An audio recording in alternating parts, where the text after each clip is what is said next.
ایک بادشاہ شکار کے لیے نکلا تو راستہ بھٹک گیا۔ بادشاہ نے ایک شیر کو اپنی طرف آتے ہوئے دیکھا۔ اس نے شیر پر تیر چلائے مگر وہ تیر شیر کو نہ لگ پائے اور بادشاہ کو اپنی جان کی فکر ہونے لگی۔ بادشاہ نے بھاگنا شروع کر دیا تو شیر بھی بادشاہ کے پیچھے بھاگا۔ آگے جا کر ایک دلدل تھی۔ بادشاہ نے جان بچانے کے لیے دلدل میں چھلانگ لگا دی۔ جب شیر واپس چلا گیا تو بادشاہ دلدل سے باہر آیا۔ بادشاہ کا بھوک سے برا حال تھا، وہ نڈھال ہو چکا تھا۔ آگے جا کر دیکھا ایک دیہاتی آدمی کھڑا تھا جس نے بہت سارے تربوز اکٹھے کیے ہوئے تھے۔ کیچڑ کی وجہ سے بادشاہ کا حلیہ ہی بگڑ چکا تھا۔ جب دیہاتی سے بادشاہ نے ایک تربوز مانگا تو اس دیہاتی آدمی نے کہا، میں یہ تربوز بادشاہ کے لیے اکٹھے کیے ہوئے ہوں، میں تجھے ایک تربوز بھی نہیں دوں گا۔ بادشاہ نے یہ ظاہر نہ کیا کہ میں ہی بادشاہ ہوں۔ وہ اپنے دربار چلا گیا۔ کچھ دن بعد دیہاتی بادشاہ کے لیے تربوزوں کی ایک بوری تحفے میں لایا۔ بادشاہ دیہاتی کے اس خلوص سے خوش ہوا، اسے ہیرے کا ایک لاکڑ دیا۔ دیہاتی لاکڑ لے کر روانہ ہوا تو وزیر نے بادشاہ سے کہا، یہ آپ نے کیا کر دیا؟ آپ نے دیہاتی کو اس کی اوقات سے بڑھ کر تحفہ دے دیا۔ بادشاہ نے اس دیہاتی کو واپس بلا لیا۔ وزیر سے کہا، تم اس دیہاتی سے اپنی مرضی کے 3 سوال پوچھو، اگر یہ جواب نہ دے پایا تو لاکڑ تمہارا، لیکن اگر یہ تمہارے سوالوں کے جواب دینے میں کامیاب ہوا تو میں اس کو تمہاری جگہ وزیر بناؤں گا۔ وزیر نے دل ہی دل میں سوچا، جاہل آدمی ہے، اس سے تھوڑے سے مشکل سوال پوچھوں گا تو یہ چکرا جائے گا۔ وزیر نے پہلا سوال پوچھا، آسمان پر ستاروں کی تعداد کتنی ہے؟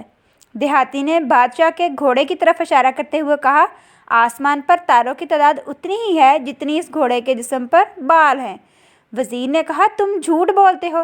دیہاتی نے کہا، اگر آپ کو شک ہے تو آپ آسمان پر تارے گن لیں اور پھر اس گھوڑے کے جسم پر بال بھی گن لیں، تعداد برابر نہ ہوئی تو پھر کہنا۔ وزیر دیہاتی کی بات سے لاجواب ہو گیا۔ وزیر نے دوسرا سوال پوچھا، زمین کا مرکز کس جگہ پہ ہے؟ تو دیہاتی نے کہا، زمین کا مرکز ٹھیک اسی جگہ پہ ہے جہاں میں کھڑا ہوں، اگر آپ کو شک ہے تو زمین کے کسی کونے سے پیمائش کر کے دیکھ لیں۔ دیہاتی دوسری دفعہ پھر لاجواب ہو گیا۔ وزیر نے دیکھا کہ ایک مچھر بادشاہ کو مسلسل تنگ کر رہا ہے اور وزیر نے جلدی سے دیہاتی سے پوچھا، اللہ تعالیٰ نے اس مچھر کو کیوں پیدا کیا؟ دیہاتی نے دیکھا کہ بادشاہ مچھر کو مارنے کی کوشش کر رہا ہے لیکن مارنے میں ناکام رہا ہے۔ دیہاتی نے مسکرا کر کہا، اللہ تعالیٰ نے اس مچھر کو اس لیے پیدا کیا ہے کہ دنیا کا بادشاہ اس حقیقت کو تسلیم کر لے کہ ان کا زور ایک مچھر پر بھی نہیں چل سکتا۔ بادشاہ دیہاتی کے ان جوابات سے بہت خوش ہوا۔